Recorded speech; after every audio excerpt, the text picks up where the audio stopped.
Swift wind, space, my soul. Now I know it is true what I guessed at, what I guessed when I loafed on the grass, what I guessed while I lay alone in my bed, and again as I walked the beach under the paling stars of the morning. My ties and ballasts leave me. I travel, I sail. My elbows rest in the sea gaps.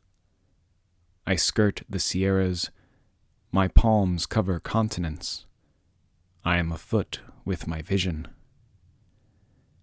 By the city's quadrangular houses, in log huts or camping with lumbermen, along the ruts of the turnpike, along the dry gulch and rivulet bed, hoeing my onion patch and rows of carrots and parsnips, crossing savannas, trailing in forests, prospecting, gold digging, girdling the trees of a new purchase, scorched ankle deep by the hot sand, hauling my boat down the shallow river, where the panther walks to and fro on a limb overhead, where the buck turns furiously at the hunter, where the rattlesnake suns his flabby length on a rock, where the otter is feeding on fish, where the alligator in his tough pimples sleeps by the bayou, where the black bear is searching for roots or honey, where the beaver pats the mud with his paddle tail,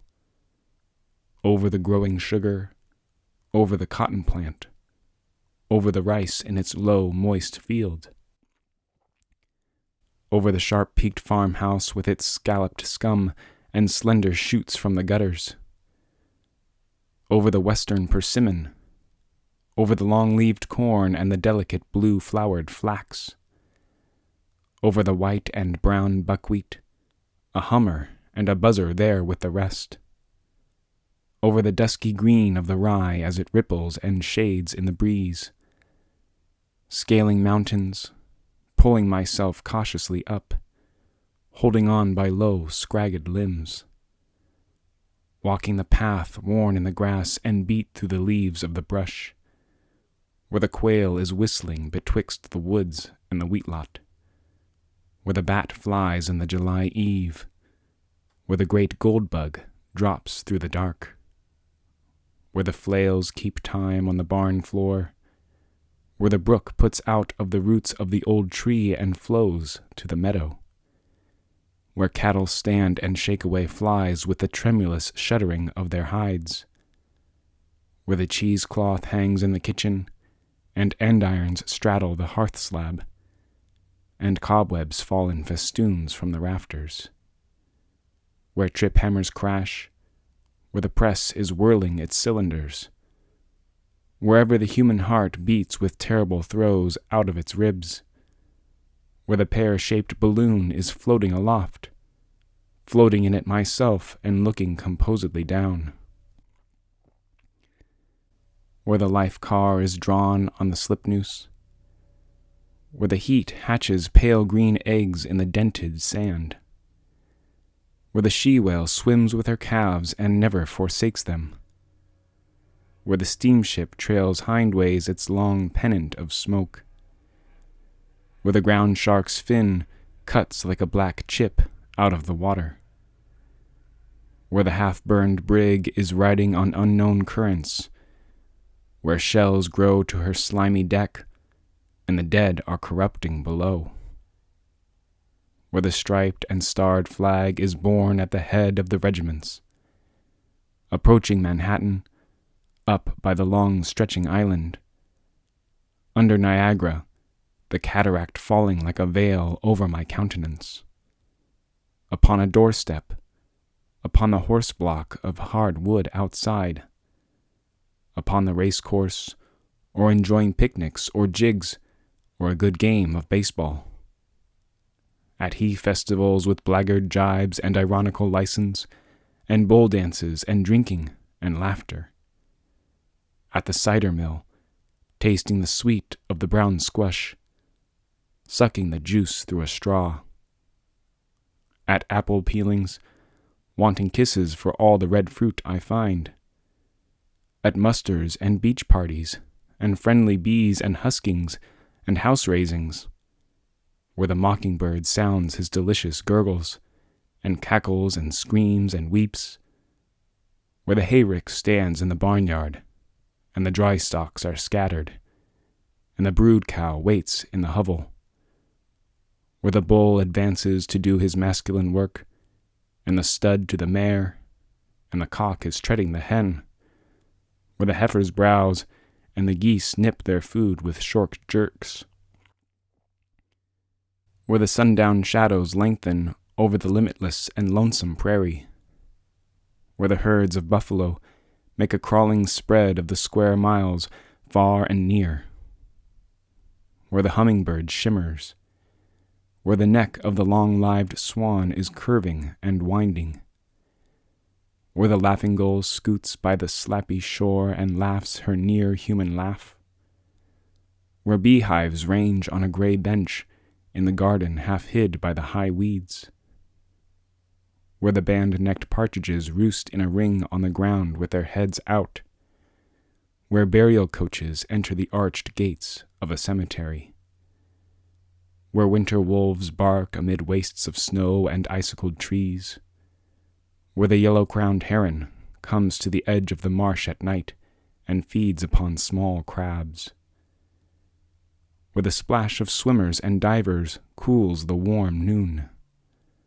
where the katydid works her chromatic reed on the walnut tree over the wall, through patches of citrons and cucumbers with silver-wired leaves, through the salt lick or orange glade or under conical firs, through the gymnasium, through the curtained saloon, through the office or public hall, pleased with the native and pleased with the foreign, pleased with the new and old, pleased with women, the homely as well as the handsome, pleased with the Quakeress as she puts off her bonnet and talks melodiously, pleased with the primitive tunes of the choir of the whitewashed church,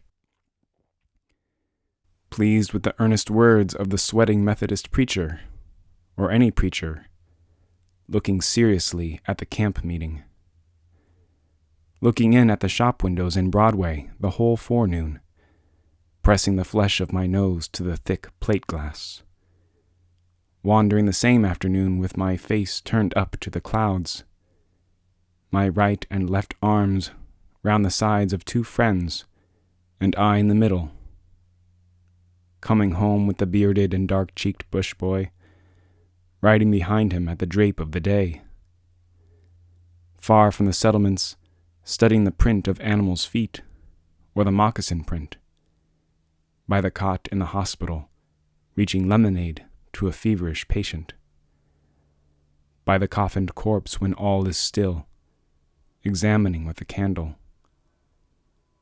voyaging to every port, to dicker and adventure, hurrying with the modern crowd, as eager and fickle as any, hot toward one I hate, ready in my madness to knife him, solitary at midnight in my backyard, my thoughts gone from me a long while, walking the old hills of Judea with the beautiful, gentle God by my side, speeding through space, speeding through heaven and the stars, speeding amid the 7 satellites and the broad ring and the diameter of 80,000 miles, speeding with tailed meteors, throwing fireballs like the rest, carrying the crescent child that carries its own full mother in its belly, storming, enjoying, planning, loving,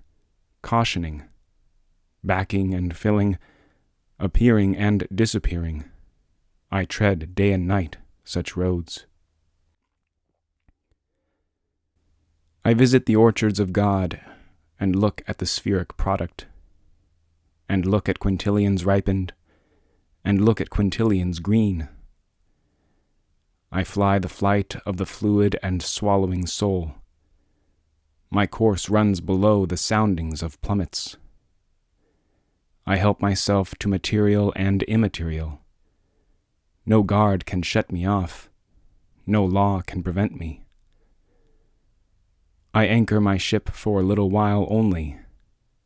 My messengers continually cruise away or bring their returns to me.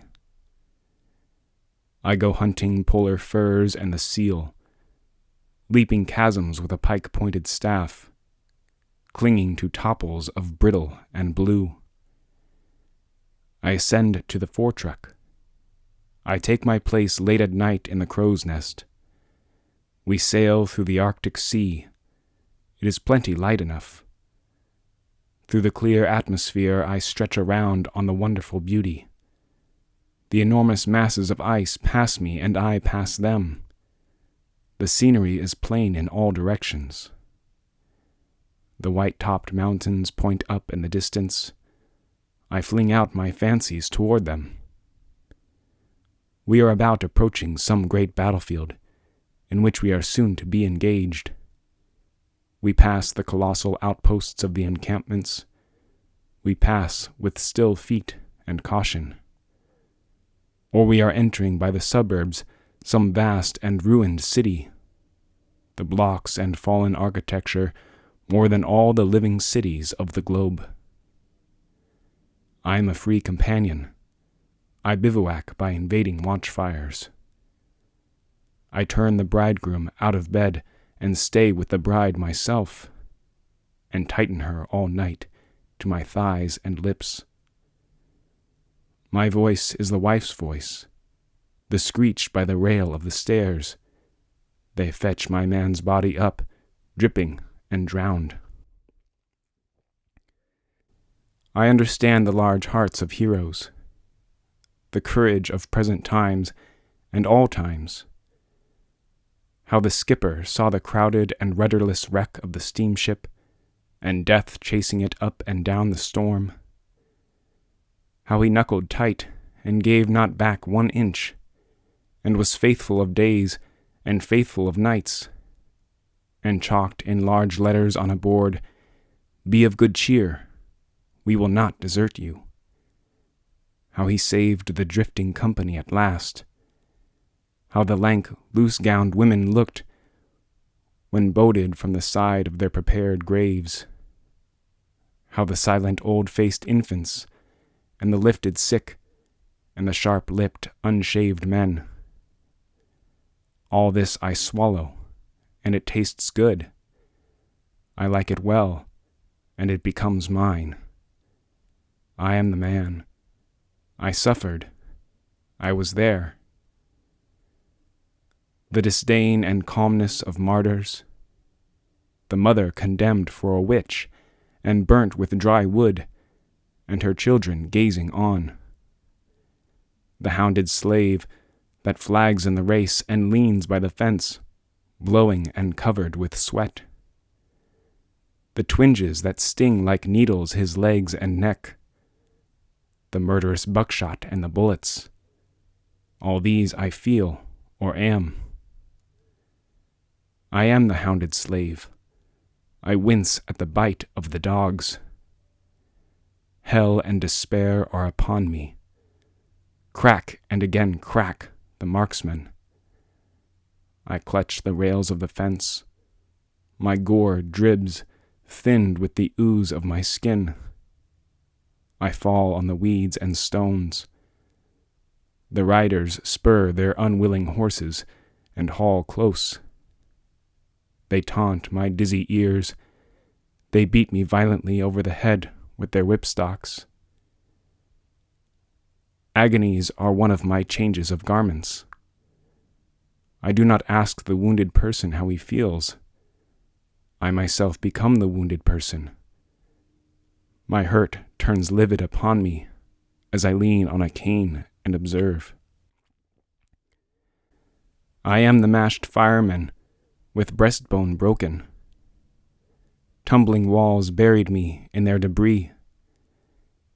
Heat and smoke I inspired. I heard the yelling shouts of my comrades.